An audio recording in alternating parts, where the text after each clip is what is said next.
Good evening, everyone. Welcome to FPL BlackBox ahead of Gameweek 35. I've already got two apologies to make. One is for the god-awful title of this week's stream. It's the best I could do. And secondly, Andy on the sting and not Mr. Luke Williams. Disgusting. Right, Luke? Yeah, I prefer to have Andy's face though. So if we can you just superimpose that over mine in this little camera box? Prefer to have his rank as well, wouldn't you? Steady. That's too much. Yeah, no, I would prefer to have his rank, to be fair, and yours. I was actually about 11 points behind you until this week. That's gone dramatically wrong for me, hasn't it? Yeah, I think Andy's a bit gutted not to be on this one because he's had a really good free hit week. I mean, mine's been good. His has been out of this world good. You, unfortunately, were not on the free hit, and It's been a bit of a shocker, isn't it? It has. My free hit was last week, and unfortunately, when I free hit, my players don't do anything.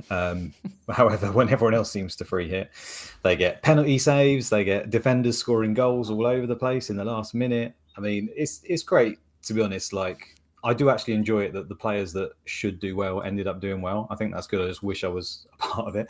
The sad thing is, I think my team was actually not too bad. I know you abused it last week. Aside from the Brighton boys, which let me down, Minty and Estupiñán yet again, the clown duo that just do nothing for me. My team was actually okay.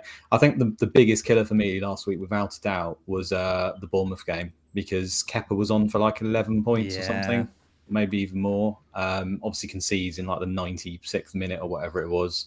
That extra time probably doesn't even come if they don't red card Evan Nielsen, who's another player that I own who got an assist, and then obviously that gets taken off. And I thought, God, I'm going to have to make a transfer as well because he'll probably be banned for 3 games, but they've since come out and rescinded that. But yeah, that one result really just adds sort of 10 points to Kepa, another 3 to Evan Nielsen, and then it's like at least semi-respectable. Yeah. No, it just ended up being poor. But it's just been a tale of woe. I don't want to take up too much airtime just moaning. I literally can't wait for next season to start.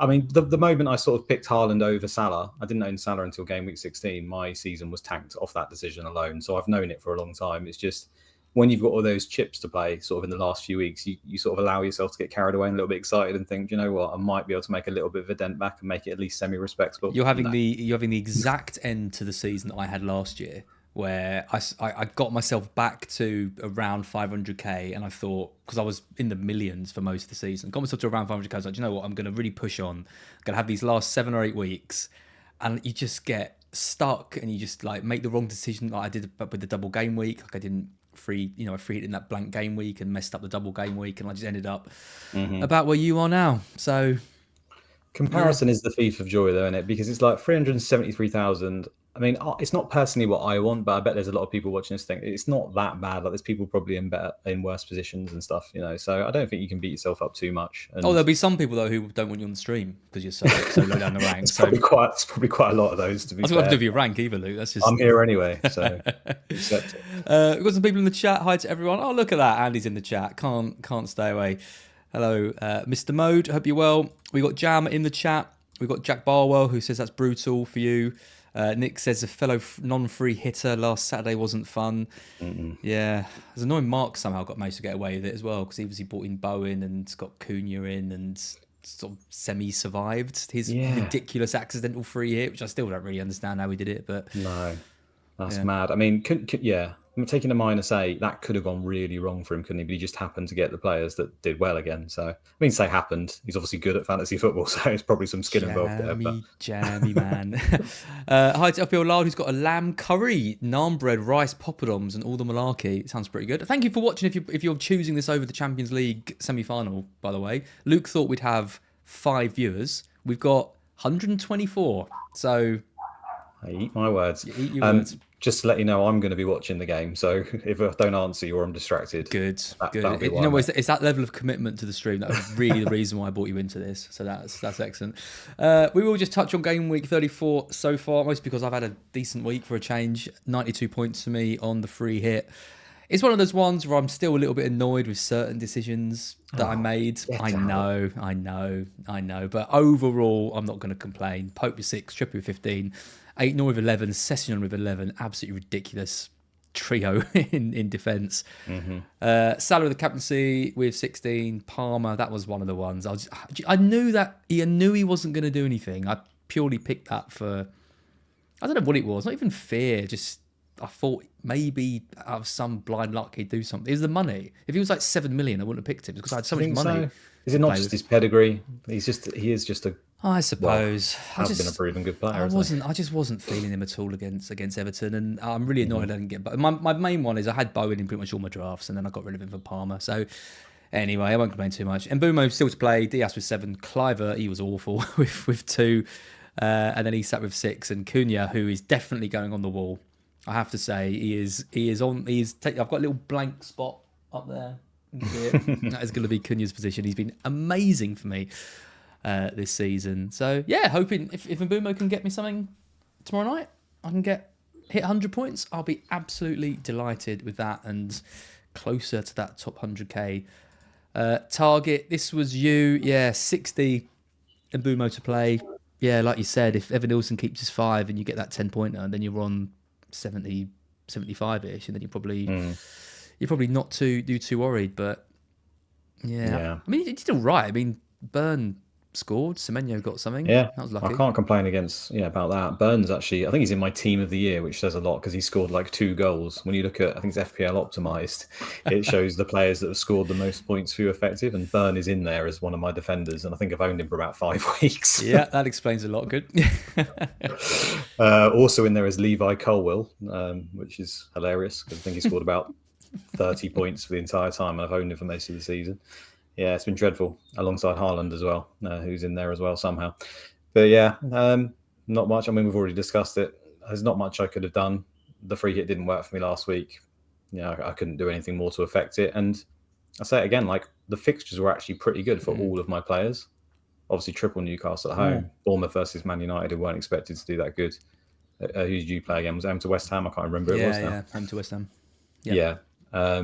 So there we are. It was a week where there could have been a swing for free hitters because free hit in a double game week, fine. You've got that extra variance, extra game. Free hit in a single game week when you can get an 11 out, you never really know which way it's going to go. But it sucks for you that, like you said, all the main players, like those defenders, like no one's really considering. I don't think long term, like Trippier, Sessegnon, like Jose Sarr in goal, players like that. But yeah, they all seem to come through. So.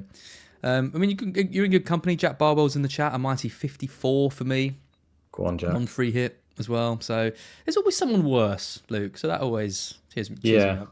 Cheers me up. That warms the cockles of my heart. It was definitely the defenders. So the defenders scoring, like even the best defenders, like say Trent, they score like 4 goals a season if they play all the time. It's quite rare they score more than that. So to have Sessegnon score a goal, 8-0. I know he didn't score, did he? He got like 2 assists or whatever it was. And then Trippier got 3 assists. 2 assists and clean sheet. I can't remember. See, I switched off for the week because I'm not watching this anymore. But yeah, that's what did it for me. And then the Sarr penalty save. How massive is that? Because people have got Sarr and Aït-Nouri. That one goal changes it a lot as well. Brings that average a lot closer. Yeah, and that that's that you can beat yourself up. I know there's a lot of people out there who had Sarr on drafts, and because goalkeeper was a hard position, I think, on the free hit. Sarr, Pope. A lot of people went for Alisson as well because they thought, at home to. I don't think you can beat yourself up on that one. The goalkeeper's a lot of luck, isn't it? Complete luck. And I think if you went for Pope and got the clean sheet, if you went for one of the other goalkeepers and got a clean sheet, then fair enough. I mean, even if you went for Kepa, I mean, come on. I mean, I had Kepa in most of my drafts because I thought against Man U he might get something, and like you said, he would have been one of the highest scorers of the week. But anyway, tiny violins. Look at this tiny little ticker now. Always makes me sad when we can get all the ticker onto basically one screen. 4 fixtures left. You seem a bit down on things. Can't wait for next season, but you're gonna roll back the years, get out the old Maverick Luke, bring in some tasty little punts for the final 4. Well, I've kind of done it this season anyway, just by not owning Salah for 16 weeks. Some people would say that was mental, and having Haaland, but. Yeah, I mean, there's probably a few differentials, but I think we're going to talk about it. It's like a lot of these teams, which we've not seen. I mean, we have seen it before, but not to this extent, where they just don't seem to have much to play for. It's like most of the league is sorted now. I know there's like the few competing for Europe, but outside that, obviously the title's won, relegated teams are down. It's hard to know how much that will have an effect, where we can trust people. I mean, even if you don't question motivation and on the beach and stuff like that, it's more to do with the fact, I guess, we still want players that are going to play the minutes. And, as we've seen with the likes of Arsenal and other teams, they can rotate because it's towards the end and they can afford to give their squad players some games. They can rest people. So the motivation might still be there in the sense they're bringing a sort of a backup player to play, wants to impress, wants to do well. Who wouldn't? Is a professional footballer, wants to get in the team, so might still do well. But we don't want to buy the backup players, do we? We want to buy the main players and hope they get the good minutes. And you can't necessarily rely on that in some of these situations now. So very, very tricky. Well, Liverpool are an interesting team because according to the Fantasy Football Scout fixture ticker in terms of difficulty, they're second from bottom. Chelsea are bottom. They've got Liverpool, Newcastle away, Nottingham Forest away as well. Tough, but I mean Liverpool with Chelsea, Arsenal, Brighton away. God knows what that's just a chaotic game. There could be anything. And then Palace, who were really good, and then got really bad for a couple of games, and then now suddenly really good again. Again, there's another game you don't really know what's going to go. And like you say, the main players. I mean, who's going to play in these final games for Liverpool? Trent and Bradley is a difficult one to call. We don't know what Trent's going to happen with Trent. Obviously, got the final game against Spurs that they needed to win the title. But does Bradley play for the next few games? Does Salah carry on playing? He's chasing some more records, but do they give Chiesa a couple of games? Surely not now. I mean, he's just been a dead asset, hasn't he, the whole time? But he's been a bit of a washout. Yeah, I think with Salah we can be fairly comfortable, can't we? I think that's a common consensus that we know he is a record chaser. We know he wants to play all the time, and just because he won the league, there's no reason necessarily to rest him unless he specifically says he wants to rest and he literally can't cope anymore, which doesn't seem to be the case. No. So I'd be surprised if he doesn't play. I mean, I'm sure Chiesa will get some minutes at some point, but it doesn't necessarily have to be for Salah, and it could be like the last 10 minutes or something of that. So then you've got to think, Darwin's. I doubt Darwin's going to be around next season, so they could stick. Doesn't look that way, does it? No, I mean, about bloody time. I had so much hope for him last season. He absolutely killed me, but I don't think Slot likes him. Then you've got Jota as well. He hasn't been playing too many minutes over the last few games. I just feel like there's although we still think Salah's going to play, there's going to be heavy rotation, isn't there? You never know what that team's going to be week on week. The fixtures are tough. I think we haven't really got much. Guys. In recent times, forgive me if I'm wrong, but it's been basically Man City have won the league pretty early and then they've done rotation right. But that's obviously Man City with a huge squad, generally in all the other competitions as well, under Pep Guardiola, who's famous for it. Yep. Whereas now we've got Slot first season. It's not like we can look back at Liverpool data and go, what happened under Klopp? I suppose you can, but it's not necessarily that you can take anything from it. So yeah, it just becomes a big question mark. It's like this is the first set of data, I guess, in this circumstance. Where maybe next year, if they got into it, you could go, okay, this is what happened last time. At the moment, I don't think there's anything that you can really point at. As a random punt, I would guess that the likes of Nunez and stuff will just get minutes. Like you say, there'll be just random rotation, but Salah will probably be okay. And then outside of that, it's just really tricky. Van Dijk just seems to play every game, and I think they're going to throw games to the extent where they just wouldn't play him and just play someone else. I can't really see that, but we're all guessing. I mean, people in the chat might disagree, but I would have thought Van Dijk, Salah, and Trent to a large extent will probably still play the games. I guess I just wonder how much changing all the fringe players around is going to affect them for these final weeks. And like you said, what the motivation is, because wrapping up the league this early.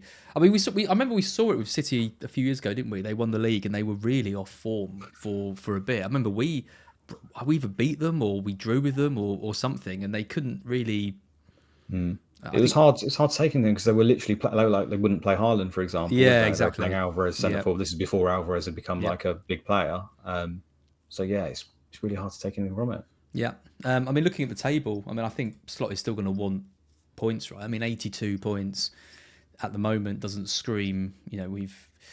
Obviously it's a great return, just 2 losses and 7 draws, but I think he's going to want to really stamp authority. This is one of the great sides of the Premier League. I mean, if there's 12 more points to play for, and they end up with 94 points. It's a bloody incredible season. If they, end this season, there's only a couple of points in it between them and Arsenal, for example, then maybe there's a few questions. So I don't know. I don't know what he does. It'd be interesting to see. I think there's got to be, with those fixtures, I sense there's got to be some kind of drop off with them. I'm saying all this because I'm thinking about selling Salah this week. Oh, okay. I just, that is maverick. Well, I'm just not sure that I'm not sure I'm going to captain him at all between now and the end of the season. I don't think the fixtures are there for it. And I think there's opportunity elsewhere, like we talk about in the rest of the stream. So yeah, well, actually, I'd like to know where, because I'm struggling to get any players score points. So please let me know. Okay. Well, this is how I tank my my climb up the ranks back to something else. I need to encourage this. I forgot. I mean, something you sent me before we started was this great bit of analysis from analytics.co.uk. What a surprise that you're sending me articles from something called analytics.co.uk. What has happened to the Luke of old? But it was looking at teams who effectively have nothing to play for. They've done all this research into teams over the last 6 years, when their seasons are pretty much over in terms of table position, how it's been in terms of points, goals conceded, XG, all those metrics. And it's a pretty decent sample size. I mean, it's over 6 years. They average out that each team has around 2 games on average a season where they've got nothing to play for. In terms of points per games and points per games before and after, this effectively the seasons are wrapped up, is a little bit lower in terms of points. But I mean, look at everything else. I mean, they're scoring more goals effectively when they're on the beach. They're conceding more goals as well. So you sense that like games are just a little bit more chaotic when the breaks are off a little bit.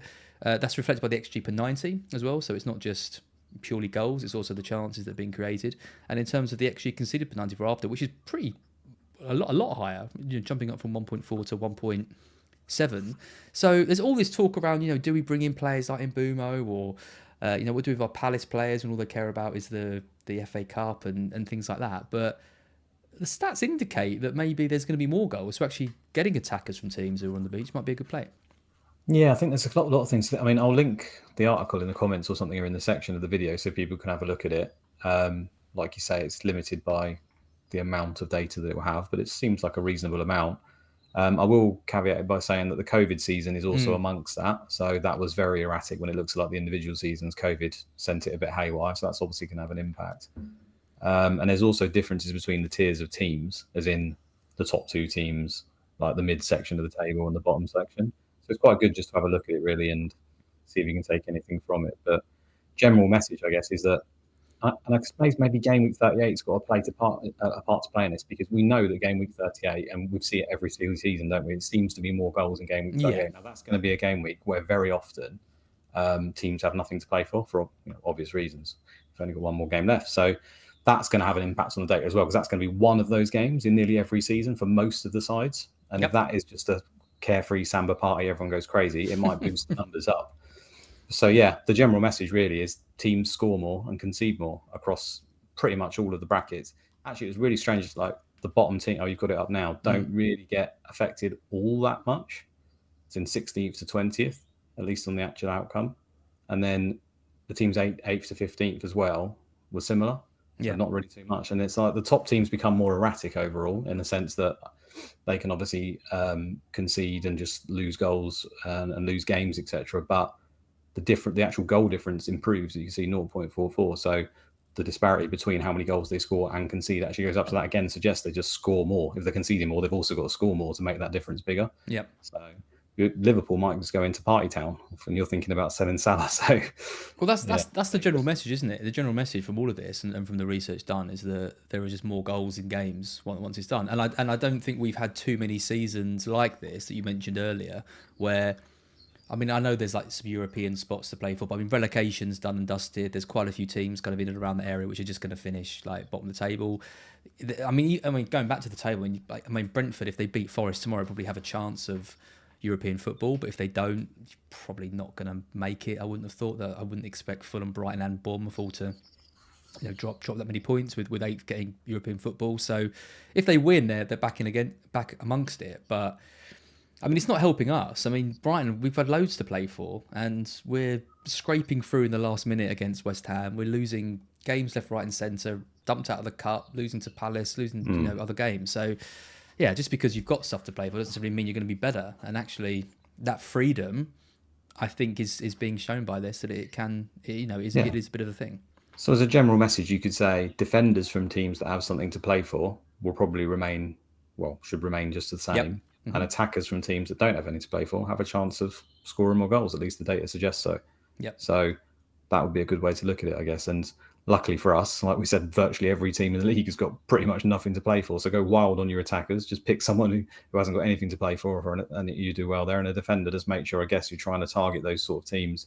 Well, who would you even say has got something to play for? It's like 2 to 10 maybe, or something like that. It's not even 2, is it? I mean, I suppose so. They could still concede that position. Does that even count? I don't think Arsenal. I think Arsenal just is. I mean, when they're out of the Champions League, which, let's be honest, they probably will be next week. Maybe, but it's a bit brave. It's only 1-0. Yeah, but going to Paris for that game, I can't. Yeah, I mean, it'll be tough. It'll be very tough. I mean, if they do it, I'll eat my words, fair play. But I can't see them getting through that. I mean, if they do get through that, then they're going to be all out on second. But I mean, would Arteta take 4th or 5th in a Champions League final? Like, it's not really. I don't think he'd want to. I mean, that's another thing we should clarify. I guess the article says how it determines what is a game that is nothing to play for. It doesn't really count the fact that the teams obviously get more money for their different positions, right? Yeah. It's more to do with like European competitions or substantial rank gains. So everyone has got something to play for, be it that pride, shop window for their players, personal pride, a little bit of money. But it just clarifies that it's, of a competition value, basically. What a game for Forest, though, this week. I mean, they've fallen down to 6th. They're finally out of the top 5, which I don't think they've been, for much this season at all. This massive game against Brentford, all eyes on Mbeumo as well, whether we're thinking of bringing him in or we bought him in on the free hit or we sold him or didn't have him or whatever. And then, they win that game. They go back up to 3rd as well. It's so tight in those places. They've got the best fixtures, I think, other than relegated teams between now and the end of the season. So they've got Leicester and West Ham, haven't they? Yeah. You've got to think they're gonna make it, but it's a big game on Thursday for Absolutely. them. Yeah. Cool. I mean, speaking of, defenses, you mentioned about their top defenses. This is quite interesting because Forest have obviously been a great defense for us, kind of like all season. They're dropping a bit lately though. They're down to 8th over the season, which is below Bournemouth, for example. Bournemouth have been kind of quietly like putting the numbers in. Look at that, Everton. As well, like climbing up the league since Moyes took over. I mean, looking at the last 6 though, look at that, Forest down in 18th. So we talk about top teams and how they've got something to play for. We're not expecting those defences to slide, but Forest have been on the downward spiral in terms of defence for quite a while now. And is that the thing that might derail the hopes of the Champions League? Yeah, I guess we can all like to build narratives as to why. We can say small data. We can say the opponents they've played against. You can say, I don't know, they've used like the same 11 when available. Fatigue, is that like a factor? Then they've had a couple of injuries, haven't they, as well, to like crucial members of that 11. So Aina out has definitely not helped. No, and I suppose it was in the cup, but they obviously had Williams out as well, didn't they? So who knows? This is the thing, we create these narratives, but we don't really know that's the factor, and it can all switch around very quickly. If they just have a good result versus Brentford, they win 1-0, 2-0, suddenly it's all looking rosy again for them. So we'll have to see. Yep. Do you need to close this window, by the way, because they're loud out here? They come in every now and then, but I think it adds to the charm. It's a family-friendly stream, and kids are running what about I can hear outside. Them saying out there is not family-friendly. Oh, really? Can't hear them in that much detail, so it's fine. Daniel Banks says Saints in 10th. Yeah, they've been climbing. Turns out, what happens when you get rid of? I told you they'd score last week on the predictions. You did, absolutely. They're a better team now. That Juric was absolutely useless. So we can see where they go next. I mean, any other defense? I mean, defense it's been a bit of a weird week this week because of all the defenders that have scored. Mm-hmm. But I mean, we'll talk about defenders and players in a bit. But I don't really know where I'll go with like defensive moves at the moment. I mean, would you even be making defensive moves with like 4 weeks left? I mean, considering just how lowly they score overall, you want to try and avoid that if you can, don't you? And then I think obviously the thing that's looming over us all is this double game week or not a double game week, which could have a massive impact on what players we would target anyway. Because let's say Aston Villa are a double game week in 36. I don't think you'd necessarily go to like an Aston Villa defender right now. The fixtures are fine, but then if they've got Bournemouth and Tottenham in 36 as a double, then he's just going to be an obvious buy to get someone like that in for whoever you want to get rid of in that week, right? Man City defender as well. They'd have Southampton and Bournemouth potentially. Yep. So that's going to shape a lot of the decisions. Like we can't really make those decisions unless we get an announcement, which we're all hoping before this deadline, aren't we? But I don't think there's any sort of indication as to whether it's going to come. Well, do you know what? I had a screen for that and I completely missed it. So I'm glad you brought that up. Of course, the mighty Ben Crellin has been messaging and tweeting about this already. So this was a tweet he made a few days ago, which said Man City v Bournemouth and Palace v Wolves has to move from the weekend of Game Week 37 to either the midweek in Game Week 36 or the midweek in Game Week 37. And he thinks the midweek in Game Week 37 is probably more likely, which is interesting. So obviously if it moved into the midweek in Game Week 37, there'd be no double game week. There was also, I don't know if you saw it earlier in the week, there was all this thing about Spurs requesting that their game against Villa got moved. And then we had this bit from John Townley that Villa have also written to the Premier League to say they don't want the game to be moved effectively. Suck it, essentially. Basically, suck it. So I think it's pretty unlikely that game moves, because surely you would need the buy-in of the other team to have that happen. I mean, they could, I know there's other things. Well, I guess there's other things that go on, but I don't know if you'd have to have the buy-in, because you hear the managers complain all the time. Remember Klopp and Pep, like, well, they've given us a game and they're like, I can't believe it. 12:30 early kickoff again. Like, I can't believe it 2 days. So these are like, big personalities for top teams, and they don't seem to have a say. No, they might make their say, but whether they actually listen to it is another matter, clearly. Yeah, I mean, it's interesting that Villa have sort of put their foot down with this and are saying, we don't want the game to be there. I mean, why would they even write to them, though, if they didn't think they'd have any impact on it whatsoever? They must feel like they've got some. Well, yeah. I mean, they have got a case, I guess, in a sense. In that, do you want English teams to have the best chance in European Cup games? But I mean, people know already. It's quite cheeky, isn't it, when the fact that they don't really seem to have a history of bending over to do this Premier League. So it would be a bit of a acceptance, or I'd be very against precedents. I'd be very, very surprised. I don't know. I feel like if Villa wrote to them and was like, yeah, that's absolutely fine with us, makes absolutely no difference, we're more than endorse it, whatever. Maybe. I don't know. Maybe it's. Then they are setting that, though, aren't they? That standard to then say, well, just write to us anytime and we'll see what we can do. But I suppose that's always the case anyway, right? They probably always have an open sort of forum for anyone to come to them and say, look, whatever you want, let us know. I mean, I only know from Football Manager where it's like, it will occasionally ask you a question on the old ones. Would you like to postpone this week because you've got 3 players on international or something? It used to be in like Champman 0102. It's like, yes, I do. But did they ever listen to you? Yeah, they do on those ones. You okay. literally only had to have 3 players on an international game, and it would ask if you want to, and they'd be like reserve players and stuff. But it's probably not the same anymore. Those are the days.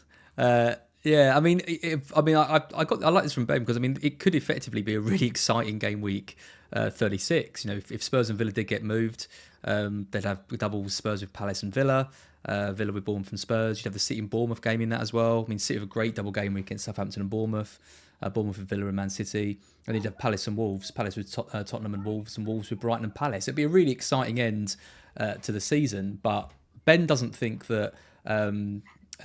It's likely. He thinks there's we'll come on to a second, but Palace v Wolves is likely to be in the midweek of 37. John Townley's saying that he doesn't think the Spurs thing's going to happen. And then we did get this tweet from ACL Soccer earlier, who has been shared by a few people. I will hold my hands up. I haven't got the exact verification of this account, but I've seen him endorsed by quite a few people as being right in the past. But they at least say that the Premier League meeting between City and Bournemouth looks like it's going to be scheduled prior to the FA Cup final, which would mean it would sit in 36. So all of this considered, I think we're likely to have one set of double game weeks, which would be Bournemouth and City, which, like I mentioned, would be City with Southampton and Bournemouth with Villa and Man City, and that would then be the final double game week of the season. But we're waiting for confirmation on that, which we should get before the deadline this week.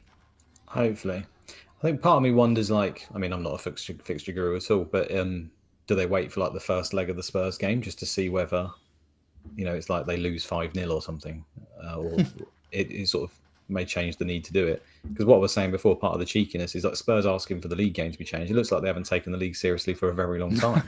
I know. Yeah, it's true, isn't it? Yeah, well, you're losing every match and you're absolutely playing rubbish. Your B team. Why do you care? You're going to put a B team out anyway against Villa. So yeah, what does it even matter for you? Yeah. I'm just going to quickly close this because they're distracting me with their antics. And Inter scored, right? No, he's not listening. He's gone. Very efficient, Luke. And Inter scored, I've seen, after 30 seconds. Oh, no, I missed it. You missed it. Who scored? Talking about double games. Thuram, I think. Oh, no. Do you know what? I've just remembered. I'm literally 1K in the world in UCL Fantasy, and because of this stream, I forgot to make my transfers. I've got Thuram as well. Oh, mate. Oh well, it's only Mickey Mouse game. I'm Do you not know that what I bothered said about to you? The commitment wasn't there. I take it all back. You're missing. I always Key. seem to do well in UCL. I've missed a couple of deadlines as well. I need to just sort of play more carefree, apparently. I'm used to. I just missed the Football Manager 7 aside. It was early in the season. God, I love that so much. Hope it comes back next time. It's such a niche little thing. So we covered defenders already before we came onto this, but let's have a look at attackers, because obviously I think this is where much more of our transfers are going to be. This is the season data.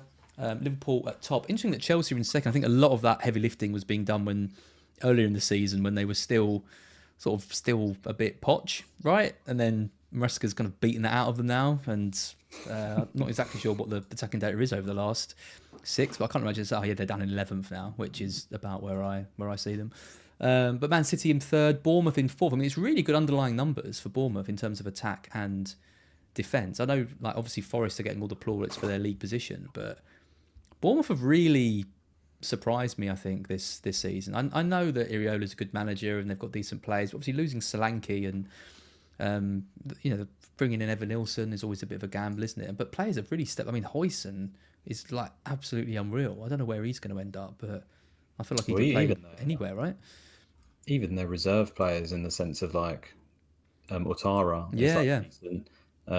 the substitutions they can make. I mean, they've had Sinestro out injured for a lot of the season as well, and he may not be as good as everyone thought to begin with, but he's shown something in the Premier League before.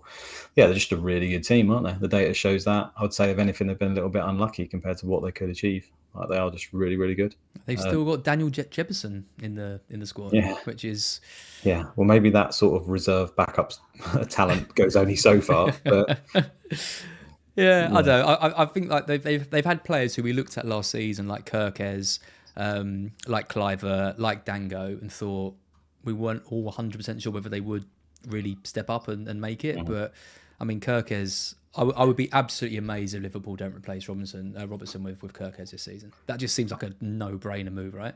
And there's a lot of talk about Semenyo as well. So if they lose Kirkes and Semenyo, they've got to rely on the scouting, but it's the same for every team, isn't it? You get that right, then you might be okay. Yep.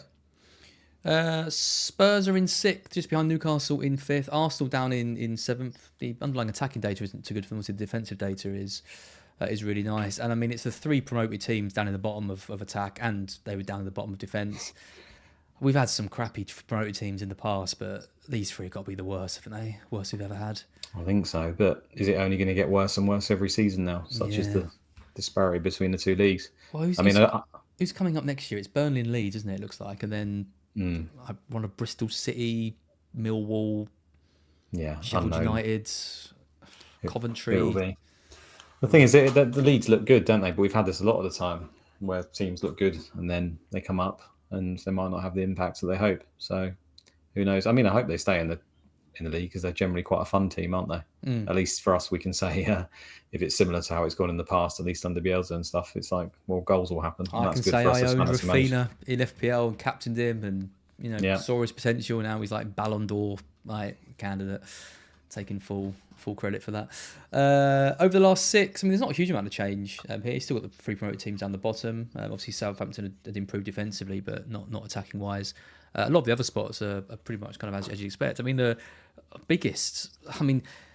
one of the biggest surprises, I think, is Wolves winning 6 on the bounce.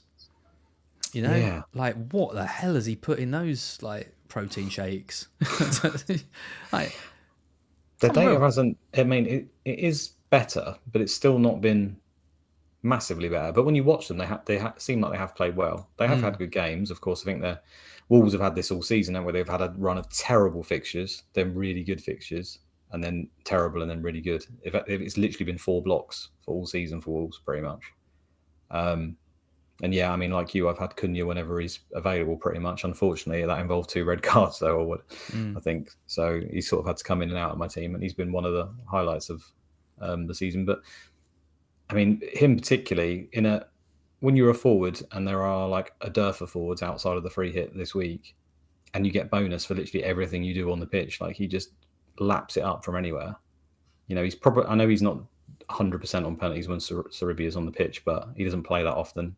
And I think probably he would take them anyway, to be honest. But it's at least in the frame to get them. He's just like a really, really good asset. overall. And I know he's outscored his XG for the season, so there's no saying for sure that will continue. But it just looks like he's really good. Unfortunately, it looks like he might go to Man United, and who knows whether we can rely on him next season. Yeah, it'd be interesting to see where he plays, because he's obviously plays most as a 10 behind Strand Larsen. But I mean, arguably you've got the best 10 in the league. So what? Well, he kind of plays almost like a wide 10, doesn't he? Which is what I suppose, because under Almiron, it's like he wants that kind of profile of player. True. The problem is he's still feeding off of Højlund. So yeah, I know. Yes, that's what you mean. You want there to be a main striker. I mean, you're not in talks, but you're in rumours for Calvert-Lewin, right? For that spot. God. Is it Calvert-Lewin and Højlund up front, and whatever? Two behind him of it could be Delap, couldn't it? But Osman, I think, would be the one. Cunha and Osman suddenly like, oh, okay, that looks like it might be quite tasty. Yeah, but interesting to see what happens with Wolves. I mean, I like the way they've done it. I mean, they obviously signed him down to that new deal in January. He scored that goal, looked really happy. Then obviously got red carded almost immediately afterwards, and even they did well without him. And then even when he came back, they didn't immediately put him back in the team. Won another game without him in the side, and they put him back, and they've grown from there. So they proved that even without him, they can still win games. And yeah, it'd be interesting to see how Pereira pushes on next season, because he's been absolutely unreal, isn't he, since he's come in? I mean, they were right up against it, and now they've always had like really good technical players, Wolves. But obviously mostly being Portuguese, it's almost like a given. But seem to have actually developed into a really working team. In PSG. Yeah, he's unreal. Yeah. He's so good. Yep. Yeah. I think we'll skip goalkeepers. No one's making a goalkeeper transfer. I think just stick with who we got, even if it's Kepa. Looking at defenders over the season, I wanted to mention about O'Reilly. He's showing up well on this. I mean, not so well that I think we must get him. All things. I mean, next year high non-point penalty of 0.36. That is second. He's a midfielder though. Is he? He's a midfielder in the game. Yeah. Well, why is he on the defender list? I don't know. You sure? I'm sure. Yeah, he is actually a midfielder in real life as well. He's just playing left back. Well, how the hell has he got onto this list? Don't ask me, my friend. Sack Mark, did he make it? Oh wait, you already did. Oh well, we're not going to be considering him in midfield, are we? So no, I mean that's part of the reason why Gvardiol and Diaz are always in the frame for bonus, because the left and the right back are both midfielders when Nunes plays at right back. Do you know what? That is so disappointing. I was hoping you were going to come on here and make a real case for going for O'Reilly. Well, I would make a case, because he's stayed in the team on merit. He's been really, really good. You can't say he'll play every game because it's Man City, but there's no reason to drop him at the moment. He's been that good, but he's midfielder. You're just not going to buy him, are you? I mean, saying that, he has scored about two goals, it says there, but I don't think that's going to continue every week. No, it's not. So yeah, God, do you know what? That was really annoying. I thought maybe he'd be the one. I mean, Sessegnon. I mean, would you buy Sessegnon now? What's Fulham's fixtures? I mean, they play Man City on the final day, away to Villa, home to Everton, away to Brentford. They're not great, are they? But I mean, if he's playing as a fullback, then playing as a winger, then fine. I know he didn't play on the weekend as a winger. Well, the irony of that we all buy him because we think he's going to line up on the right wing. I was reading a great article on Scout, helps make loads of these decisions, but it was like, oh yeah, you got to get him. They've got a real weakness down that left-hand side, like Southampton. If he's playing at right wing, he's going to be absolutely amazing. And then he's playing at left back, not even at right back, like he's on the opposite side. So I bought him to play down the right, and then he goes and scores anyway. Yeah, he's always been a left back before, hasn't he? But it's just... Yeah, he scores the goal just anyway, we've been there. About that. Yeah, he is decent. I mean, he's as good as anyone, isn't he? He's cheap enough, and when you're playing out of position to that extent, or potential to play out of position, then it's worth a go. The only thing is Robinson was out of the squad, wasn't he? I don't know if it was a long-term thing or not, Anton Robinson. Yep. So he comes in at left back, right? So suddenly it's Sessegnon fighting for, I guess, Wilson again for that spot. On current form, you probably have to say Sessegnon will play, but I don't think you can say for sure. And he's obviously a player that has a very colourful injury record, to say the least. So I suppose there is a chance that he breaks down before the end of the season. But yeah, he's flagged with a knee injury, Robinson. So yeah, you've got a decision to make if you own him, which a lot of people do. Like, do you make that switch just over to Sessegnon, or do you go with someone else? Can't go for O'Reilly. There's still some people saying they're going to go for O'Reilly anyway. There you go. FPL Zyko. O'Reilly's my punt if City double. That's fair enough. He'll probably play both the games.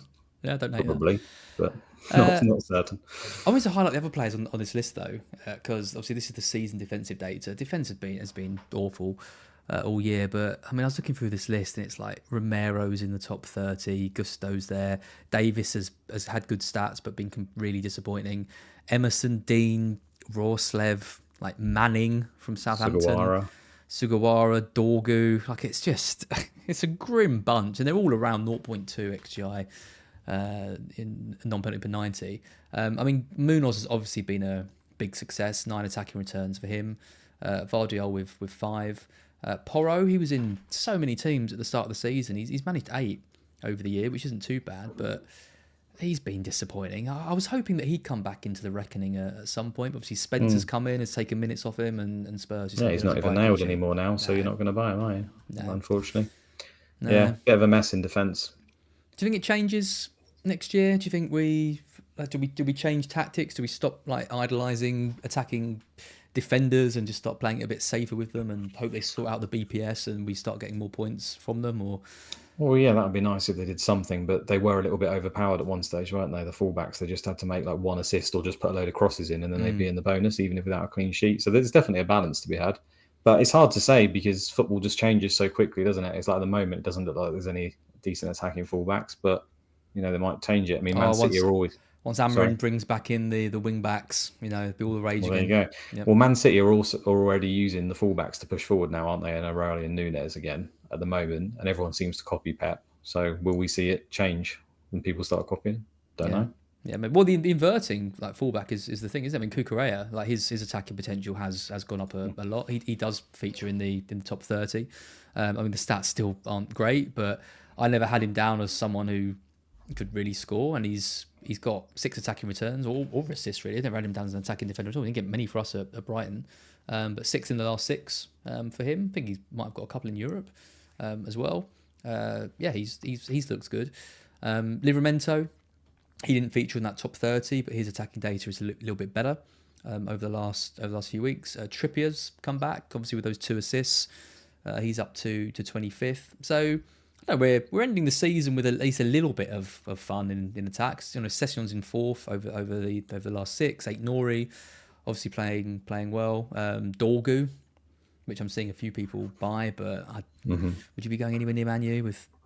Probably not with the rotation and everything. I mean, if they end up losing, then you know maybe they just play all their players towards the end, as in you're losing in the cup. But I think Milenkovic, I know he's not. Is Milenkovic even on that list? No, not in the top 30. But going back to what we were saying before, Forest have got good fixtures. They do have something to play for. And usually the defensive data shows that they don't really change too much. I know they've been dipping anyway, but he's got a goal threat and good fixtures. So I think if anyone, like, he looks like an okay defender just to buy as like a safe pair of hands. He's going to start all the games as well, isn't he?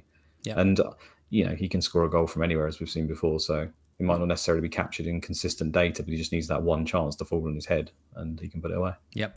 I include Wan-Bissaka in him as well. I mean, he's not attacking wise. Obviously, he's probably not going to get you much. But his baseline bonus, despite being, I think he's 44th on the list for attacking returns, but he's in the top 10 for baseline bonus per 90. West Ham do have good fixtures between now and the end of the season.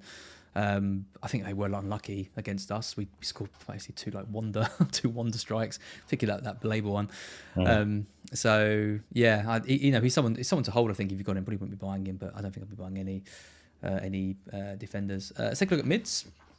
Then McAtee, is he a mid? He is a mid. Yeah. There you go, McAtee, top of the midfielders over the last 6 and over the season. Next year, I'll put it per 90 of 1.05, 3 goals. Just a few appearances. Is he the one, Luke? He's probably not the one, is he? Because he's probably not going to play. Excellent. I mean, he might get a game or two, but he's sort of been playing. Pep's been not really using wingers, hasn't he? He's been using sort of inside wingers close to goal. So Marmoush on one side, and then McAtee's been playing on the other side, or has done a few times. But that's coincided with Foden also being injured. So you kind of think Foden would be more tailor-made to that right side if he's on form, being a close inside winger using his left foot. So he'll probably have to keep Foden out of the team and Savio out of the team to actually start. So it's pretty tough. Yeah, okay, that's probably not going to happen. 2 starts in the last 3, though, and Man City have picked up, but yeah, probably a bit too much of a risk. I wanted to mention one player. I mean, Ismail Sarr's had an amazing season. He's 21st out of midfielders, 7 goals, 5 assists. for him. Minte's underlying stats have been really good as well, 0.5 over the season. Not that this helps you very It's much. definitely not helping me. Look at that, touching the box per 90 at 8.06. That's in the top 10 for midfielders. That's like equal to like Jota, for example, who often plays as centre forward. He's been a threat. I mean, I think he should have scored. Definitely should have scored 2 games ago when he sort of had it in the first 5 minutes, where it was almost cleared off the line. But he didn't start last week, did he? Yeah. Which is a bit of a surprise. Yeah, I know. He's someone I definitely thought I'd own at some point this season. I mean, 5 goals, 5 assists isn't a bad return. He did get that injury. He was a bit out of the team for a bit. It'd be interesting to see how he kicks on. I love him as a player, and I mentioned it last week, but there's a great interview on Sky where he's talking about coming from Gambia and the village, and what it means to him to play in the Premier League. It's unreal. So give that a watch if you've got a bit of time. Some of the players I wanted to target. I mean, looking at the top 30. I mean, obviously in there you've got players like Adama Traore. You've got players in there like Szoboszlai, for example, like Nkunku, Marlon. A mix of like, I don't know, bit part players and also players that we're probably not really going to be going near in our team. And then I had to look down the rest of the list. I mean, you've got Mbeumo in 32nd, Bowen in 37th, Gibbs White in 73rd in terms of the XGI non-penalty per 90. But these are players all with 15 or more attacking returns. Rodgers is 76th over the season for XGI non-penalty per 90. He's number 1 when he's on my bench. Yes, and he's got 17 attacking returns this season. I think Eze's in 40th. I mean, just on Bowen quickly. I mean, 19 attacking returns for him. It's an unbelievable return. Eze's just below him. 12 attacking returns for him. But I think he's the one out of those players I've just mentioned. He's the one that just, I don't know, I wanted to see a bit more from him this season. He's had it in spells, and he's obviously scored the goal in the FA Cup semi-final and a few others. But he's broadly been disappointing this year, I think. Is this Eze you're saying? Yeah, Eze. Yeah, I mean, he still just looks the part recently, doesn't he? But I mean, his season started off really strangely, where he didn't really do much. Then he scored that wonder free kick that was disallowed, I think, quite early on. Maybe if he'd scored that, it would all be completely different. But I mean, he's only ended up with 2,300 minutes, so it's like, I say only, that's still quite a lot compared to people on this list. But he seems like he's been injured quite a lot of the time, or at least protected. But yeah, I think he'll be probably disappointed overall because he probably could have done better. Yeah. He's missed penalties as well. So could have had we more. don't talk about Oh my god! Was that a goal? Like overhead kick or something? I just saw out the corner of my eye. Dumfries overhead kick. Oh my god, Barcelona! I didn't see this coming, to be honest. FPL Zygle Barcelona out till it's 5-0. Very true, very true. Kusira says just wanted to say hi. I've got to go. Really enjoyed 37 seconds though. Catch the rest later. You've heard that before, haven't you, Luke? I was literally waiting for that. I've got to get in quickly before you make it, or I know what's going to happen. I'll take that. It's a positive review. That's how I'm going to play. That's all we can ask for. Mbeumo, 25 attacking returns for him. Like I mentioned, stats sort of not in keeping with some of the big hitters here, but he has had a big hitter season. He's obviously the poster boy for this episode. If we look at his stats over the last 6. As well, he is 8th, so these stats have increased over the last 6, up from 0.45 was it to 0.57. So that puts him in the top 10 of midfielders. Big game for him tomorrow. I think if he gets anything in that game against Forest, he's going to be really heavily bought. He's already one of the most highly bought players, obviously after the big haul he got against Brighton, typically. But yeah, you haven't got him at the moment. You must be considering him, though, right? Mbeumo? Yeah. I can't say his name. I have him, yeah. I've still got him to play this week. Oh, you've got him. You got him. Yeah, I've got him in place. You had him for the Brighton haul? No, I got him the week after. Good. Yeah. which he blanked in, I believe. He did. Good. Yeah. To be fair, I was on free hit the week he went crazy, so it was a double game week. I was never going to pick him. Yeah. Unfortunately. I mean, he's just a safe pair of hands, isn't he? He's just going to be like really hard for FPL to price him if all stays the same next season. I mean, you go back to the last screen you had and this screen, it's like, there's lots of players that you go, okay, they've done pretty well in the last 6. They're kind of exciting names, and I can understand the desire towards the back end of the season. You're not done as well as you'd hope to take a risk on some of these people. But how many people there can you actually rely on, like to even play the minutes, let alone to perform? It's really, really tricky. And then you get to that bottom bracket where from below that line, Mbeumo, Bowen, Eze, Gibbs White, like Rodgers, they're just safe pairs of hands. You pretty much know they're going to play, and they've all got reasonable fixtures, I'd say, maybe outside of Eze. The others have. Gibbs White was fantastic in the semi-final. He should have scored, obviously, that worldy left-footed volley. Hit the post like 3 times. and Forest fixtures are good, and they've got something to play for. So I wouldn't begrudge anyone to go there as an option. But I think Bowen and Mbeumo are definitely the top 2 midfield picks that you would go for, or next week. That's who I'm thinking of getting, both of them. Yeah. I mean, you're not just going to. I mean, Malin could outscore him. Asensio could outscore him, but it's just you'd have to be like a soothsayer to get to do that, wouldn't you? You have to be. One of the 50 people listening will probably do that, and it will be a masterstroke. But the other 49 will sign Son or Diego Jota or Andriga, and it just won't work. He's one of those players who I seem to find any excuse not to bring in. Who, Bowen? No, Mbeumo, because I know he's safe. He is safety. In my mind, he's just that safe pick. He's on penalties. He plays for Brentford. Most people are going to own him. So I look for excuses not to get him. And this is why I haven't been very good at FPL in the last couple of seasons. Because, sometimes you just got to have a player like that, haven't you? Who just sits. It's literally the perfect FPL asset. You never have to worry. And like you said, set pieces, penalties, could be playing up front. He's definitely the kind of player that you don't want to bear in mind the eye test, really, because we saw it even this season where it's he's playing right back almost, or right wing back. He's not having any shots for 5 weeks. But you look at his profile as a player over a long time, it doesn't matter. He can find the points somehow. And even if he... Oh, my God. Gamal's just scored a worldie as well. Is that 3 worldies then? In the first 2-1. I don't know if the first goal was a worldie. I didn't see it. But the second goal... Well, it was a chip or something, wasn't it? Or a flick or something. I didn't see it. Apparently it was pretty good. Exciting game. What I was saying now. It probably wasn't important. Don't worry. It was about Mbeumo basically, and perfect player, isn't it? I mean, Watkins was it last season, not this season. Last season, He did it where he's had how many attacking returns did he get? 30 nearly or something. Yeah. But he was also on penalties. Not that he managed to actually score that many of them, but plays every game, is on penalties, and you can rely on those kind of players, and they usually get the goods for you.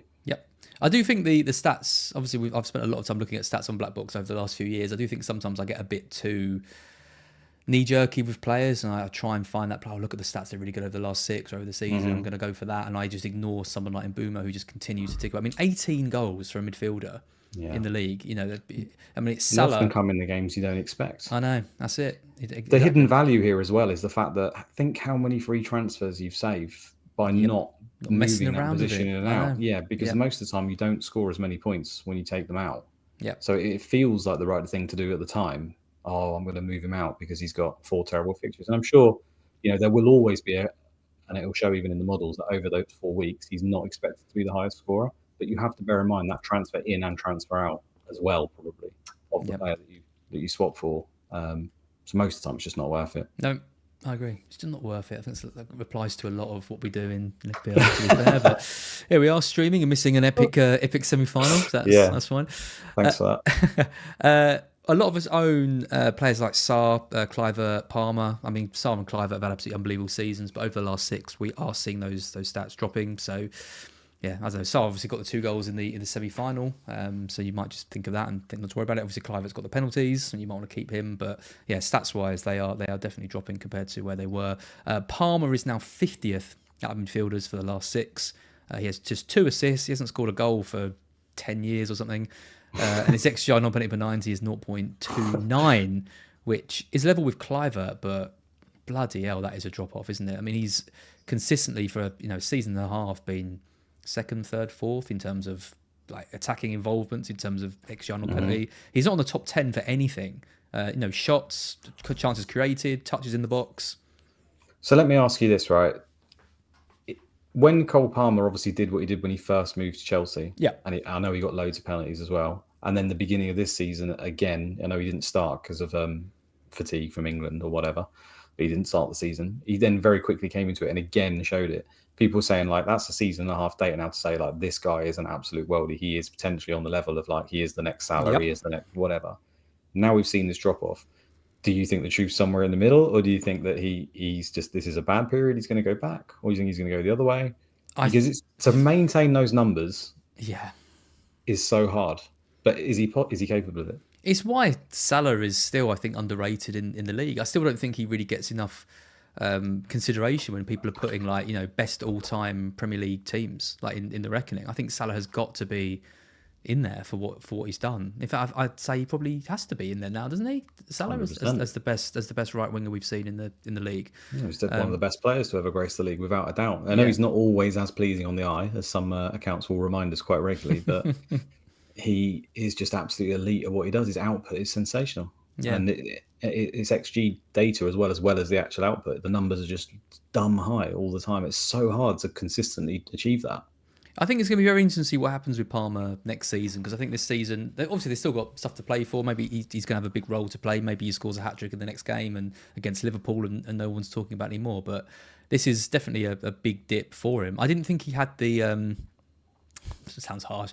Not the intelligence. I didn't think he'd be affected by form or anything like that in the way that he seems to have, because he does look like he's snatching at chance. He does look like he's struggling to know exactly where his role is on the pitch at the moment, and I think some of that does maybe come from the manager, but some of that comes from his own I don't know, his own confidence well, levels. his whole USP is about being cold and not exactly. not being able to, and he's not, right? He's not. He's missing chances. He's misplacing passes every now and then. How much of it's Chelsea? How much is it temporary? This is the questions that I don't think anyone can say 100%. You know, when we've seen him with our eyes and what we've seen in the past, it clouds and thinks, you know what, it can happen. He can come back. And you know, if I was to bet, I'd say probably he can get back. But to be at the level that he was, is going to be tricky. That's what I would say. But I still think he's far better than he's showing at the moment. I do think that. But yeah, mine's only a guess.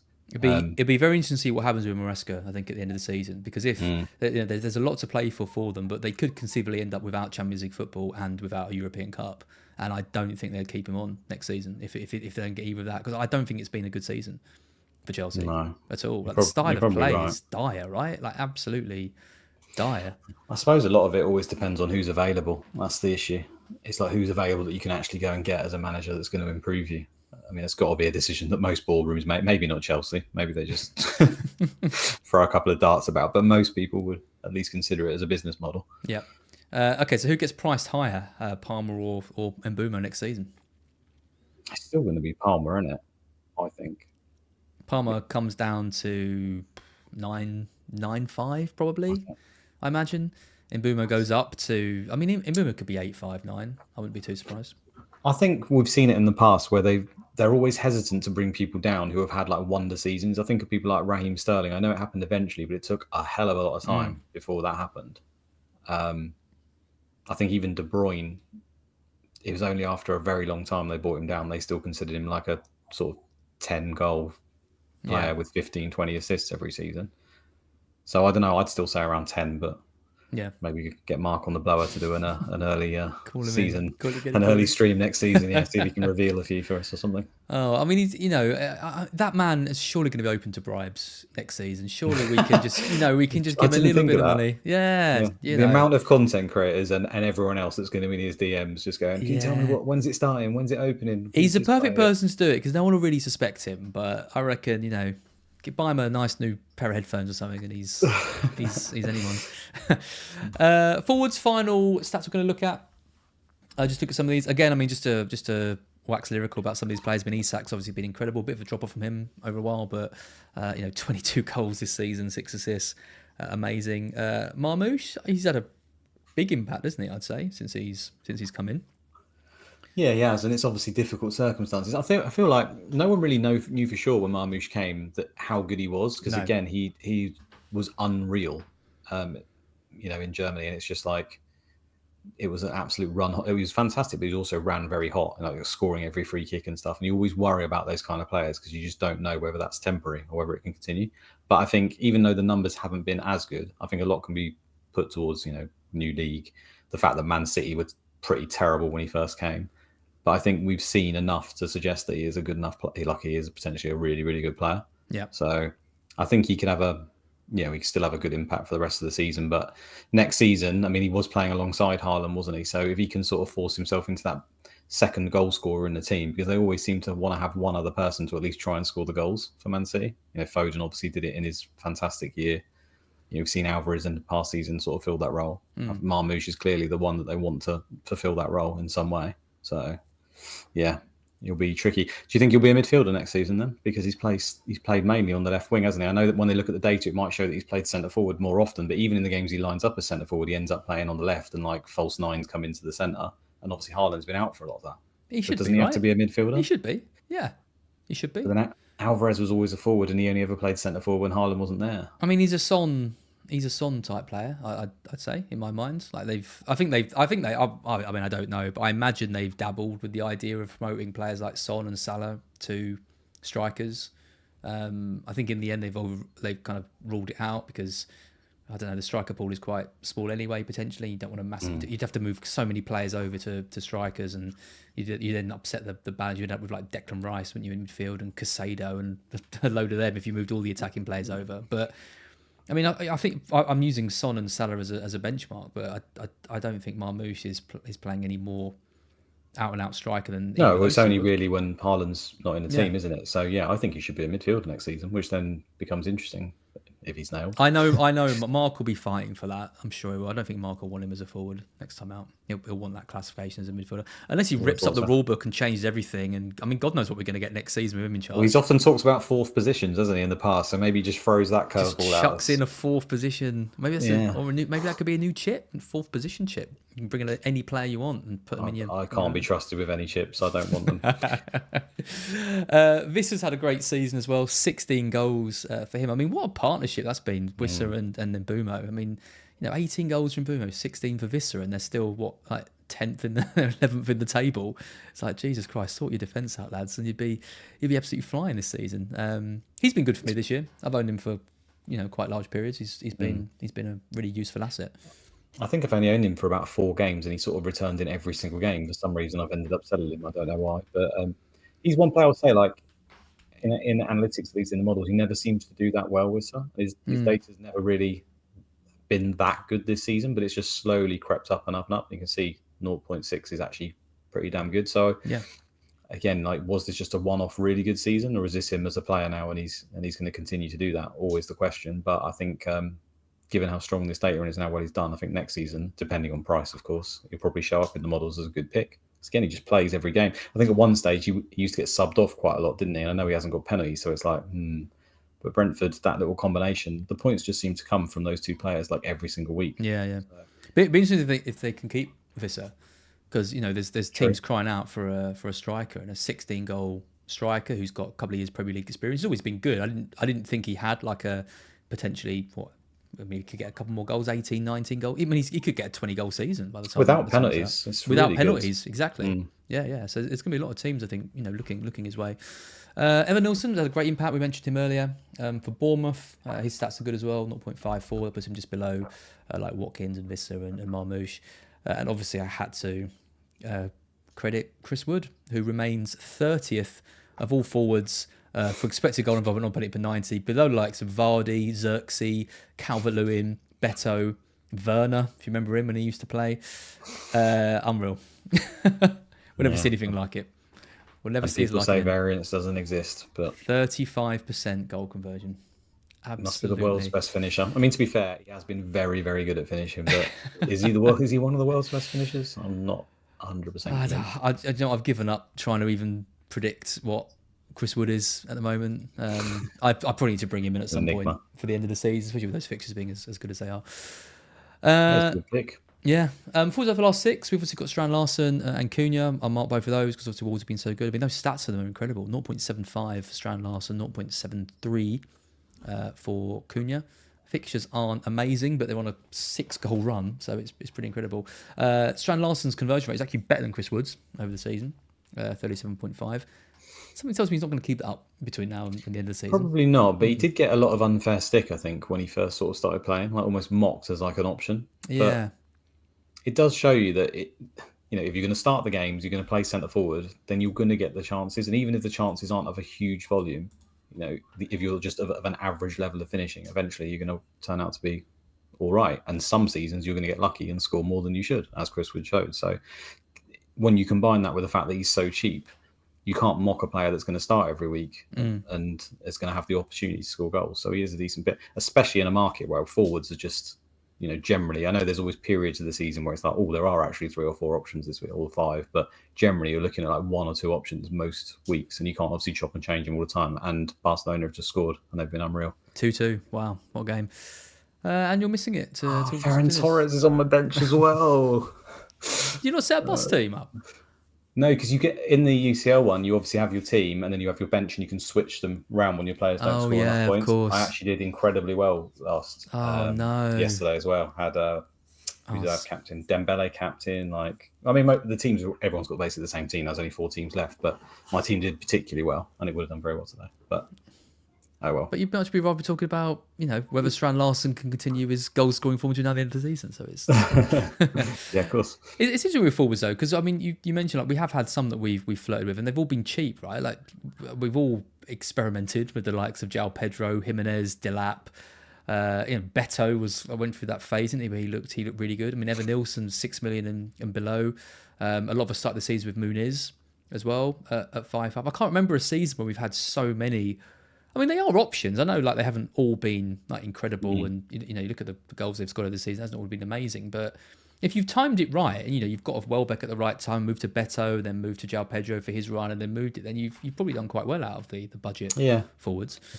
Well, they obviously get bonus if they just score a goal, even if it's in 5 minutes, don't they? So that's what's made them more desirable to switch and change on the fixtures. Yeah. And the price generally. I mean, I think probably one of the biggest secrets really in terms of a forward for next year. Obviously, you look at the price, but you want to look at those forwards that nearly most of the teams have got another backup who's at least potentially as good or could play the odd game for them. But then some of the teams don't, right? So Wood and Owanoa, he's been nowhere near it. Like Wissa hasn't got anyone that can even play in front of him. So you just want to look at those teams where you go, right, is the backup striker going to take any minutes? I wouldn't chance Muniz or Jimenez if they're both there next season, would you? For that reason. So you just have to look and find which ones have basically got no competition, and you've always got the chance that they're the one that just explodes. Because I don't think anyone at the beginning of the season would have said Wissa would have got 16 goals. Cunha getting 15 seems out there. It is a bit. It's the same with Pedro and Welbeck, right? It's why I haven't really gone near either of them, because okay, they've been playing together most games, but still, you never really know which one's gonna play. Could be one of them drops out. Could be Pedro as a 9. Welbeck sits out. I don't know. That hasn't really sat well. I agree. I think if you've done, Evan Nilsson and Vissa are perfect examples of that, because you've just been able to rely on them basically throughout the season. And that's why Watkins hasn't really been an option, right? Because Duran was there, and then Rashford's there. I know he has been there's times when it's like, oh, you can pick him, but across the season, it's been really tough. Someone has pointed out that out of all the forwards over the season, the forward with the most minutes this year is Jamie Vardy. And that is ridiculous. So he's the exception to our rule then, because he's got no competition for a centre forward, and he's done absolutely nothing for the entire time, pretty much. I mean, I feel for him. Well, not absolutely nothing. Got 11 returns. That is nuts. If you told me at the start of the season, out of all forwards, out of the top 30 forwards in the Premier League, Vardy would have played the most minutes, I would not have believed you. No, that's pretty nuts. That is absolutely crazy. Wild. Predictions. Let's take a look at some of these. Some great games this week and some less great games this week. With a good example of the first game of the week, which is Leicester versus Southampton. I've gone for 2-1, you've gone for 2-2.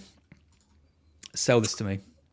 No one's going to be buying any of their players, are they? So should we just skip forward? I mean, I just thought they're both relegated.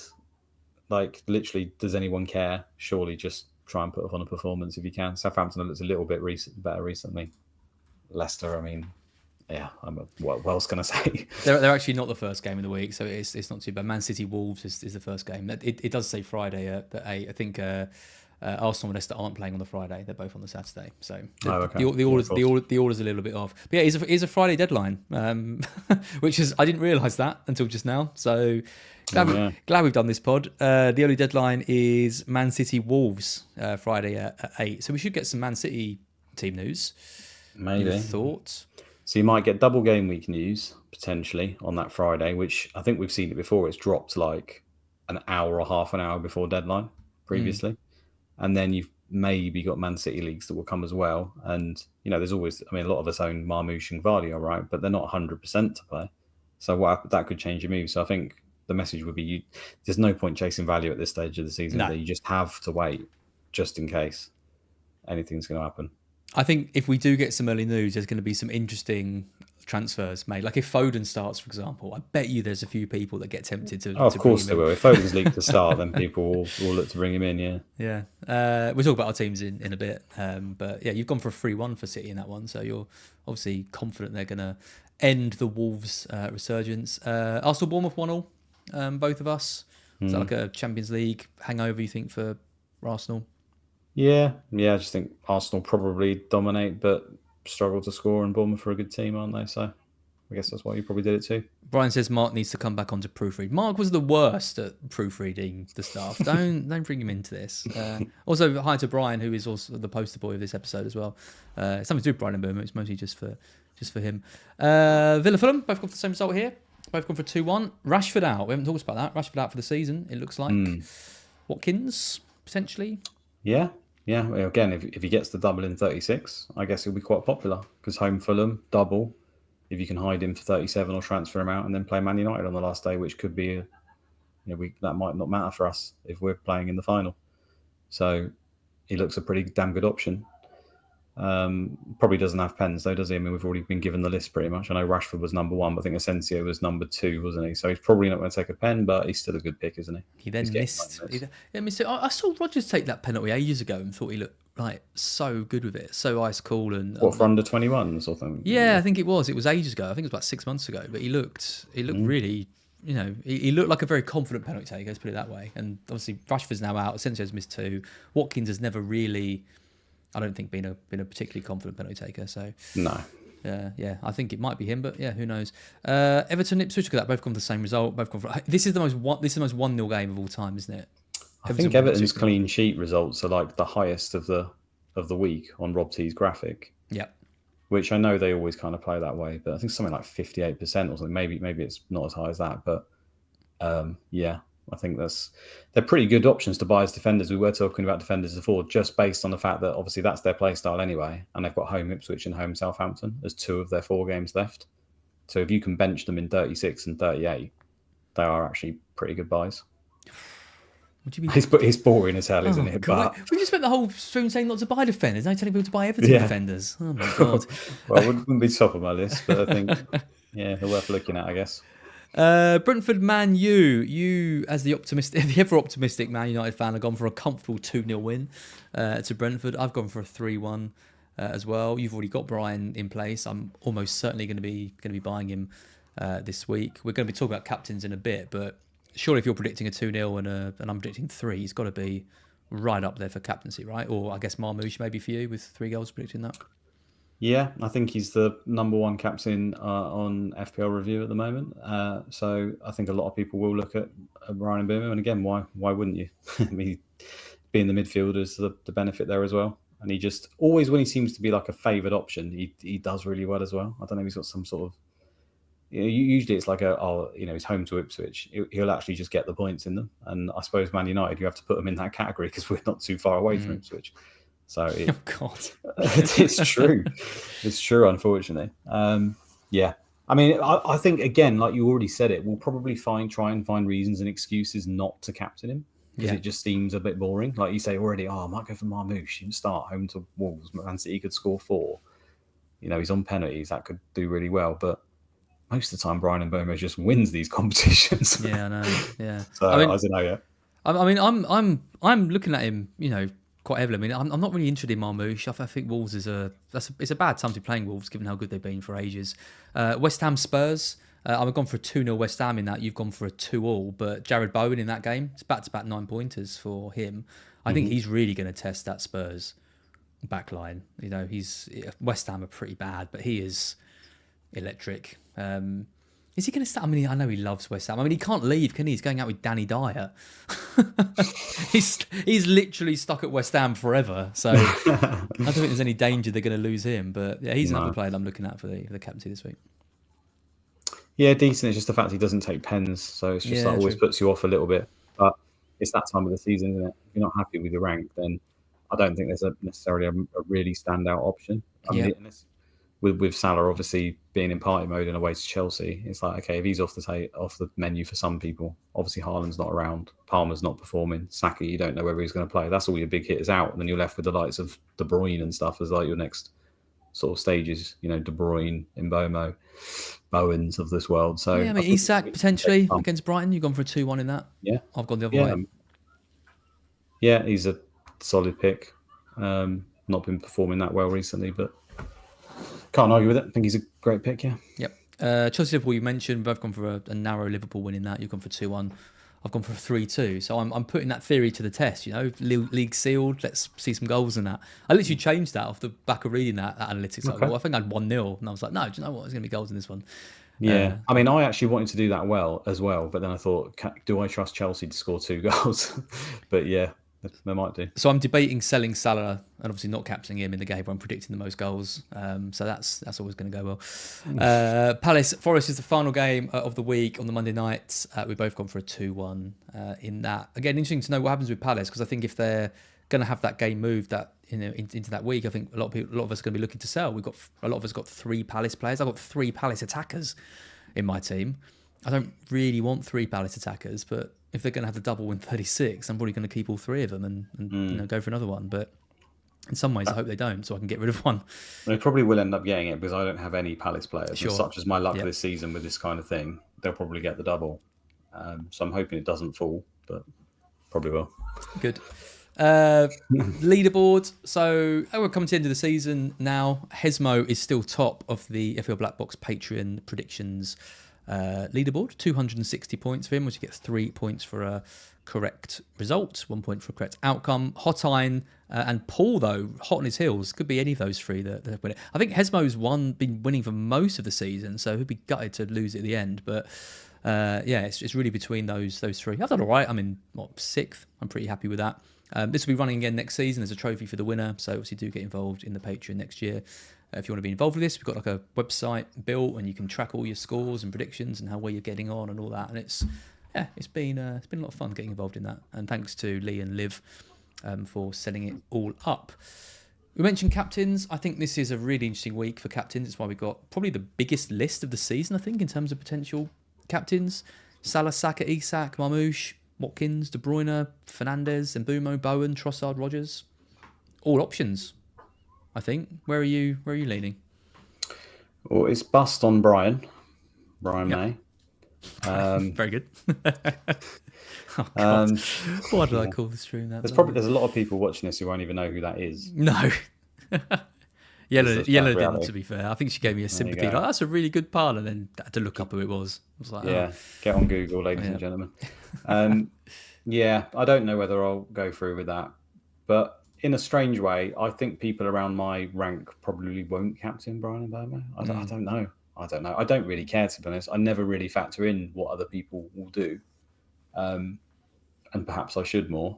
But it's either him or Marmoush for me, probably. I just don't know whether, first of all, Marmoush starts for certain, do we? So I suppose the league could lead us there.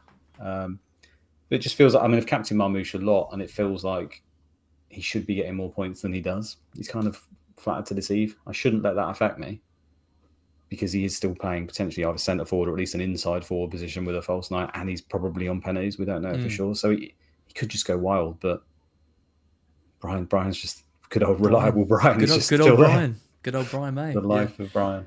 He's so good. I mean, one thing I'm seeing is a lot of us, like myself included, don't own Bryan, and it's fairly hard to get him because he's not that cheap anymore.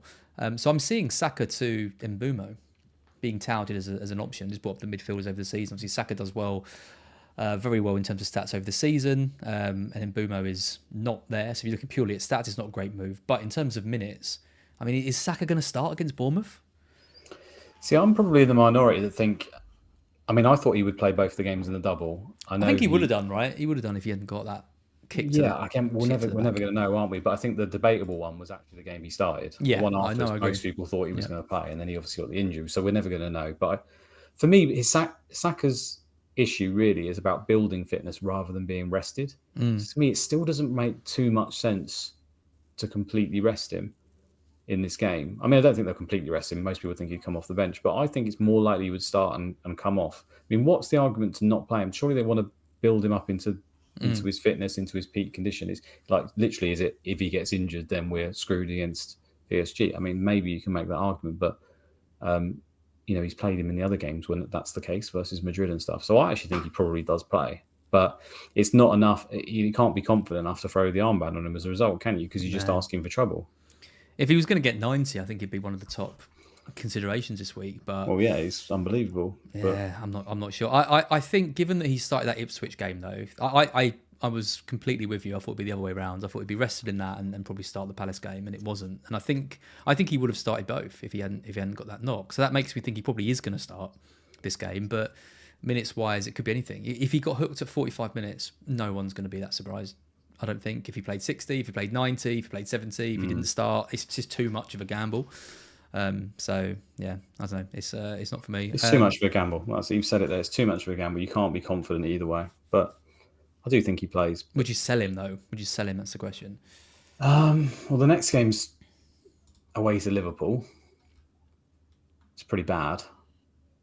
Home to Newcastle's not great, and then 38 Southampton. But how far do they go in the Champions League? There's question marks, isn't there? I don't think he's like one of the better assets at the moment. Certainly wouldn't be buying him, but I don't know whether I'll be selling him. It really depends. I mean, if you haven't got Mbeumo and he's your one move, then it seems pretty clear to me that you would just do it at this point. You can always get him back, right? Especially if your team settles. Yeah, true. For the final game of the season. For a free transfer, it does seem pretty logical this week. I'm not sure who mine's going to be on. Yeah, it will probably be Mbeumo if I bring him in, but like I said, I do want to get Bowen, but I think if it's Bowen, I'm going to have to take a hit to get him, and that would probably involve selling Salah. So I don't know. Rob T, graphic. Thank you for this. As always, most goals predicted is for Man City against Wolves. 42% chance of a clean sheet as well for City, which I think is quite high. You mentioned Everton, 44%. They're the most likely team to get a clean sheet this week. Other teams: Arsenal, Villa, Brentford. As well, kind of sitting there, and Brentford with over 2 goals predicted for them as well. So it doesn't look good for Man U this week, does it? When you look at all these different factors, it does look like a Brentford win is pretty likely and on the cards. Yeah, it doesn't look great. It doesn't look great for clean sheets, full stop, does it? No. Really? Honestly, there's so many of these games are hard to predict. Arsenal, Bournemouth, Brighton, Newcastle, Chelsea, Liverpool, Palace, Forest, Leicester, Southampton, Aston Villa, Fulham. It's just a coin flip, isn't it? Really, they could go anyway. There's no easy. I mean, even Man City Wolves at the start of the season as a banker. Haaland got 4 against them last year, didn't he? When he played them at home. But yeah, I mean, we said it before about making the defender transfer. Yeah, it might make sense, but you're probably taking out a player who's got roughly between 20 and 30. Look on those average penalties, and then at most you're getting a 44%. So you're getting like a 15% increase or something around there for your clean sheet chances with that transfer move. It doesn't really seem worth it. Yep. Overall. Saving the transfer. I mean, especially if we don't get the info around double game week, right? I don't know if there's any chance that they could launch that information like straight afterwards. It'd be crazy that they launch it in the same week, but I suppose it could happen. They've done it before. Do you remember when they released something like a minute after like a couple of seconds after the deadline, wasn't it? They scheduled the tweet for like just after that. That's it. So I think saving is still, if we don't get information, like the top priority. If you can manage to do it. I think it probably is, particularly if you've got Palace assets, because I think if they haven't got the double, you sell, and if they do, obviously you keep. That's the key thing. Yeah, we will almost certainly get the fixture information. If we don't get it this week, by the end of the next time, we have to, don't we? Yeah. So then it makes sense to say. I mean, this is my team with the 3 Palace, Raya in goal, Vardiol, Livramento, Saliba, Salah, Saka, Eze, Murphy, Marmoush, currently captain, but I doubt would be him. Isak and Mateta. It's not the most exciting team. Sorry, not going to lie. Verbruggen in goal, Sar, Milenkovic and Bradley, who I'm probably not going to play again because I'm not sure if he's going to start. I'm 0.1 off doing Eze to Bowen, which is really annoying because that would probably be the move that I do. So it will probably just be Saka to Mbeumo this week. I guess I like all the reasons you talked about. I think it makes sense. I'd like to do Saka to Mbeumo and then Sar potentially to Bowen. So that's an option. Or if I'm really, like I said, if I'm really not backing Salah over the next few weeks, then why keep him? There's a lot of money. I could do Salah out, keep Saka, and then upgrade Sar. So that's something I'm thinking. It's probably going to be the Saka move. Will I take the hit? Probably not, because who do I bench? I don't really want to play 2 Palace attackers, but taking a -4 to not play one of them, I don't know, it feels a little bit risky. Yeah, considering taking Salah out when you've got those other, it does seem like madness. But at the end of the day, this is where you've got to kind of set your goals right. You're 144,000. Like you could get into the top 100k by keeping Salah quite. Like I think you could with a little bit of luck and like these team. That's probably your aim, right? But if your aim is to go higher or potentially absolutely tank, then Salah out is probably the move. Which sounds mad. I mean, I wouldn't do it, but I mean, I've done it before, like just to brag. But I've had about 5 or 6 weeks left in the season. Yeah. I got Raheem Sterling in and captained him. I think 2 or 3 weeks. I think he got like 21 points in 1 week and something else. And I saw my rank literally go from 150k to like 10k, 15k. Like it's not completely. If you're gonna, like you say, if you're gonna do it, you have to take a risk, and you're gonna get called mad. You're gonna get called crazy. And you're probably going to fail. And you're probably going to fail. Like 80 to 90% chance. But it depends on your goal, doesn't it? I mean, if that is your goal, then that. But I think, given the issues you've said there, I think it probably just. Yeah, I think it will annoy me if I take out Salah and then Saka's benched, for example. Then I just think, well, I should have. Even if Saka starts, right? Does anyone think he plays 90 minutes? Like he's still great, but getting sort of 70 minutes, 65, he starts to get kind of annoying, doesn't it? So. I guess the issue with that is they've got Southampton away on the last game, so I'm going to probably have to think of a way to get him back for that game. I mean, that could be selling Salah potentially for Saka on the final day. I mean, who they got? Palace at home. Yeah, that's not an amazing picture. So yeah, I'm a bit all over the place with it at the moment. I haven't quite got enough money in the bank, which is frustrating. But yeah, it's been a good couple of weeks. I won't complain too much. Your team?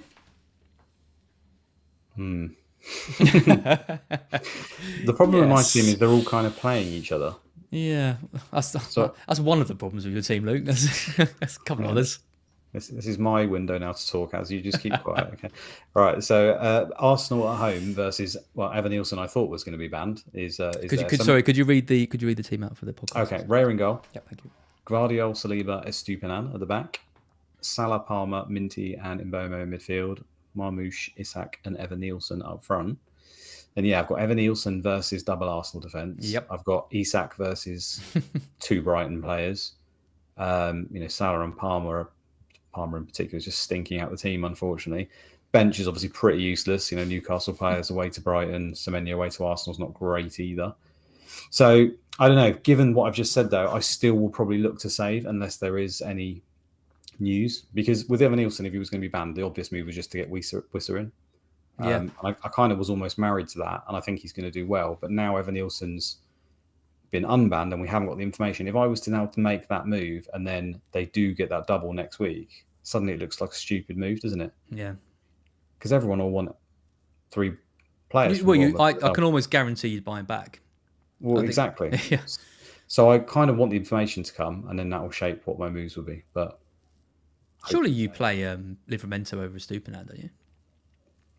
Well, you tell me. Oh, but then you've got Minter. I don't know. We do quite well against Newcastle. We've already beaten them a couple of times. I could just decide to bench Estupinan and Minty, who's not even guaranteed to start, and play my 3 Newcastle and go all in, and just decide that they're going to win. I think we score.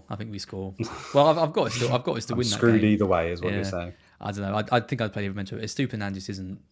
I think he's gone in the summer. We've got a real problem at left back. I wish we had a player that we could bring in at left back to sort that problem out and not freaking loan him out to Spain and France. Ridiculous. Yeah, good. Sorry, so your transfer is going to be nothing. Is that the... Yeah, or Wisser in for Evan Nielsen. Maybe, but probably nothing. If they don't get a double, probably nothing. Most weeks I look at my team and think it looks all right and it doesn't get any points, and this week it looks bad. So we know how FPL works. Hopefully I actually get some points this time. Well, it'll be Andy. Andy's back next week, so Andy will have definitely had a bad week after his good week this week when he wasn't on. So you won't be on for the first time. So you're definitely due for a good week. So I like that. I like that logic. Yeah, it's good logic. Thanks everyone for watching. Thanks for joining us, even though the Champions League's been going on. We've had 2 super chats, so we'll just answer those quickly. One from Andrew G. Evening, gents. Wildcard and bench boost left to play, and then just help written. Wildcard and bench boost left to play. Surely you wildcard now. You've got to wait for the info, don't you? Yeah, I suppose. If you get the info for the double game week, then you obviously wildcard this week and bench boost next week, right? I think whatever happens, double. Yeah, I think whatever happens, you bench boost in 36 because we think there's going to be at least one double game week in that. So you probably look to bench boost in that. So you either wildcard this week or but then if you wait, you can't wildcard, can you? Yeah, but you don't have to bench boost in a double game week when you won't be able to have 3 players that will double on the bench. It almost makes no difference. Yeah, true.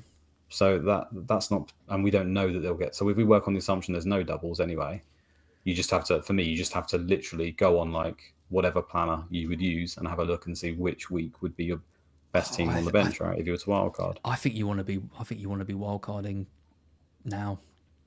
Well, you get the most value out of it now in the sense that you've got 4 weeks for it to take effect, depending on what you're starting with, of course, what your team looks like at the moment. But yeah, it's just, you just have to wait for the information, unfortunately, before you can really answer it. I think my advice with this is use them now, because I think if you're using bench boost in like game week 38, you're running such a risk of some of those players not turning up and not playing and reduced minutes and.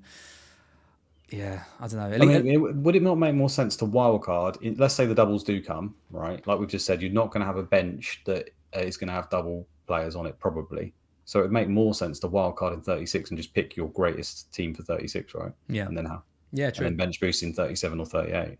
I'm quite jealous in a way. It'd be quite fun to wildcard and bench Well, boost. I thought that when I used my chips back to back and it didn't work, but I'm sure you'll be fine, Andrew. Yeah, good point. Thomas Doherty says start Ruben Diaz or Saliba. And Becker or Areola. Start Ruben Diaz or Saliba and Becker. Okay, Diaz or Saliba, Becker or Areola. Well, what do you think? We had just had Rob T's clean sheet odds. Yeah, should we just go with that? Well, Man City was second highest, weren't they? Yeah, so it has to be Diaz and West Ham 22%, Liverpool. Yeah, so according to Rob T, it should be Areola and Diaz.